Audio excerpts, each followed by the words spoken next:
नमस्कार दोस्तों, आप सब कैसे हैं। इस वीडियो में पढ़ेंगे हम स्टैटिक जीके के मिस क्वेश्चन, साइंस से संबंधित, इतिहास से संबंधित और अपने कंप्यूटर से संबंधित और अन्य फैक्ट पर ही पढ़ेंगे। इसमें पिछली क्लासों को पढ़ने के लिए आप हमारे प्लेलिस्ट में जाकर उनको पढ़ सकते हो, महत्वपूर्ण प्रश्न को जान सकते हैं। तो आइए आज के वीडियो शुरू करते हैं। इसमें पहला क्वेश्चन दिया है कि भोपाल ट्रेजेडी के लेखक कौन है। जैसे कि आपने सबने पढ़ा होगा कि भोपाल में गैस कांड हुआ था। 2 और 3 दिसंबर को गैस कांड हुआ था, 1984 की बात है। इसमें कई लोग मारे गए थे, हजारों की संख्या में लोग मारे गए थे। इसमें एक गैस का रिसाव हुआ था, मिथाइल आइसोसाइनाइड। किसका हुआ था? मिथाइल आइसोसाइनाइड था। इसके संबंध में एक किताब लिखी गई थी। उसके लेखक कौन है? भोपाल ट्रेजेडी। तो उसके लेखक हैं एम अरुण सुब्रमण्यम। एन अरुण जी हैं और सुब्रमण्यम। इसके लेखक हैं कौन? भोपाल ट्रेजेडी के। अब भोपाल का गैस कांड कब हुआ था? भोपाल गैस कांड कब हुआ था?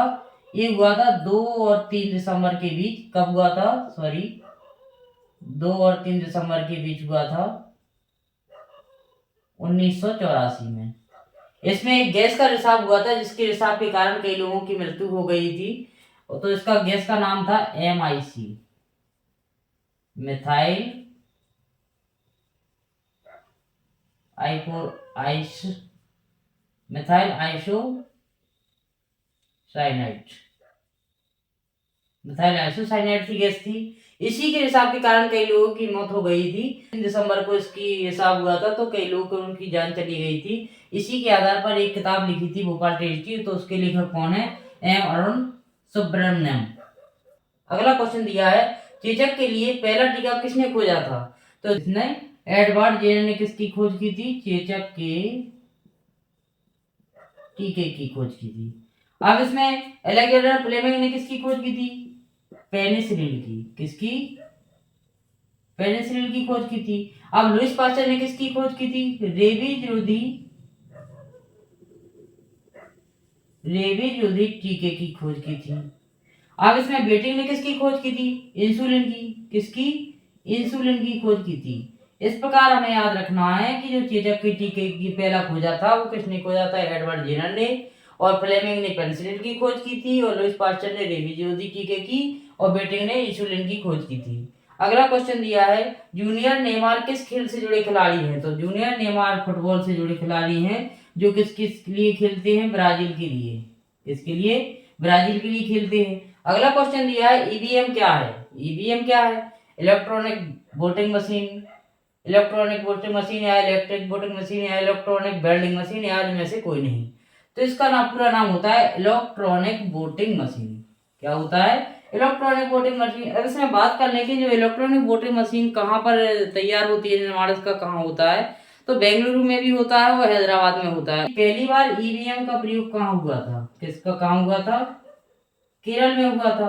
पहली बार ईवीएम का प्रयोग 1982 में केरल में हुआ था। कौन सी विधानसभा में? पारूल विधानसभा में हुआ था। कौन सी विधानसभा में हुआ था? पारूल विधानसभा में इसका प्रयोग हुआ था फर्स्ट बार, जब इलेक्ट्रॉनिक वोटिंग मशीन का निर्माण हो गया था।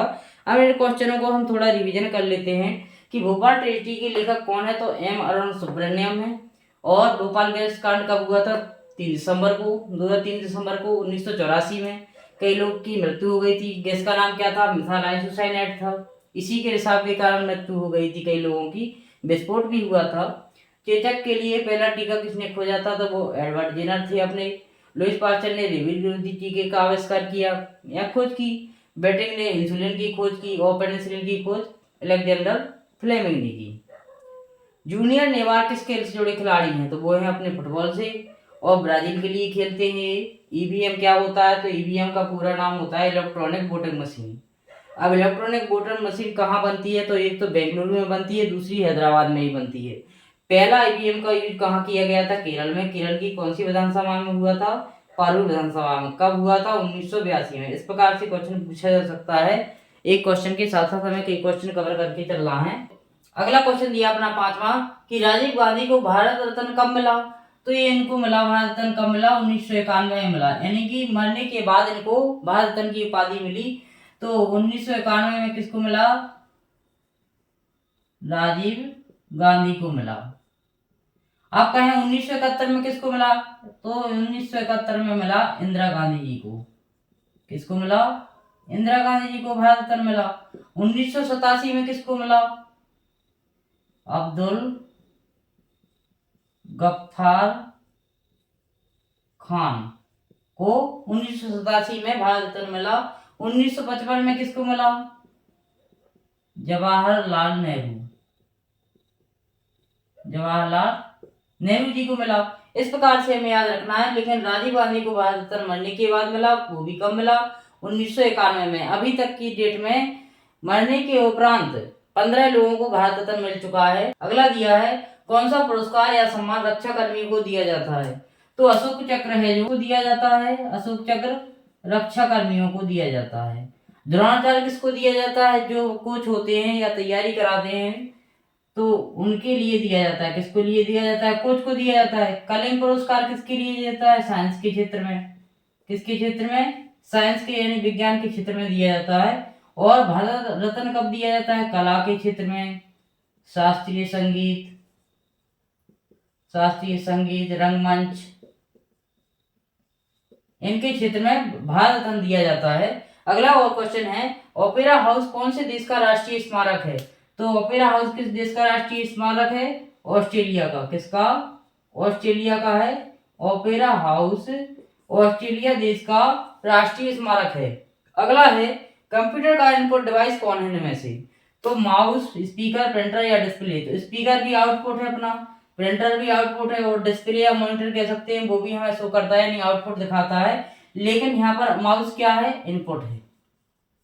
माउस यहाँ पर क्या है, इनपुट डिवाइस है। स्पीकर आउटपुट है, प्रिंटर भी आउटपुट और डिस्प्ले भी आउटपुट है। इस प्रकार इन क्वेश्चनों को हमें करके तेज करके रखना है कि इसमें राजीव गांधी को भारत रत्न कब मिला, 1951 में मरने के बाद। 1955 में किसको मिला, जवाहरलाल नेहरू को मिला। 1987 में किसको मिला, अब्दुल गफ्फार खान को मिला। 1971 में इंदिरा गांधी जी को मिला। कौन सा पुरस्कार रक्षा कर्मी को दिया जाता है या कौन सा सम्मान रक्षा कर्मी को दिया जाता है, तो अशोक चक्र से सम्मानित करते हैं जो रक्षा कर्मी रहते हैं। उसके लिए द्रोणाचार्य पुरस्कार, और विज्ञान के क्षेत्र में कलिंग पुरस्कार, और भारत रत्न कला या शास्त्रीय संगीत या रंगमंच के लिए दिया जाता है। ओपेरा हाउस किस देश का राष्ट्रीय स्मारक है, तो वो किसका है, ऑस्ट्रेलिया का है। कंप्यूटर का जो इनपुट डिवाइस है वो माउस है, और स्पीकर, प्रिंटर ये सब क्या है, डिस्प्ले, ये क्या है, आउटपुट डिवाइस है। इसका 9वां क्वेश्चन दिया है, प्रधानमंत्री जनधन योजना की शुरुआत कब हुई। सबसे पहले याद रखना है कि जनधन योजना की शुरुआत हुई थी, इसका उद्देश्य क्या था, इसका उद्देश्य था जो गरीब लोग हैं, जो पिछड़े लोग हैं, उनके लिए बैंक के अकाउंट खुलवाना जीरो बैलेंस पर, जिससे वो बैंकिंग कार्य में सुगमता से कर सकें, आसानी से कर सकें, और बैंक से जुड़े रहें, वो अपनी बचत करना सीखें, बैंक में कुछ जमा कर सेविंग करके। इस प्रकार ये योजना शुरू की गई थी। तो इस योजना की शुरुआत कब हुई थी, तो इस योजना की शुरुआत हुई थी 28 अगस्त 2014 को। लेकिन इसकी घोषणा तो 15 अगस्त को हो गई थी, लेकिन इसकी शुरुआत कब से किया गया था, इसको 28 अगस्त थे। और 28 अगस्त 2014 से जनधन योजना, प्रधानमंत्री जनधन योजना, जिसका उद्देश्य क्या था, लोगों को बैंकिंग से जोड़ना। क्या, बैंकिंग से जोड़ना। अब 16 जनवरी 2016 को कौन सी योजना हुई, स्टार्टअप इंडिया की शुरुआत हुई। 1 मई 2016 को क्या हुई, उज्ज्वला योजना, जिसमें महिलाओं को निःशुल्क सिलेंडर मिलता है।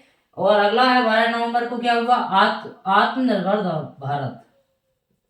12 नवंबर 2020 को आत्मनिर्भर भारत योजना की शुरुआत कब हुई, 12 नवंबर 2020 को हुई। और बात करें जनधन योजना की, तो उसका राइट आंसर होगा 28 अगस्त 2014 को जनधन योजना की शुरुआत हुई। इसका उद्देश्य था कि लोगों को बैंकिंग कार्य में जोड़ना और बैंकिंग से सेविंग करना, और जीरो बैलेंस पर खाता खुलवाना।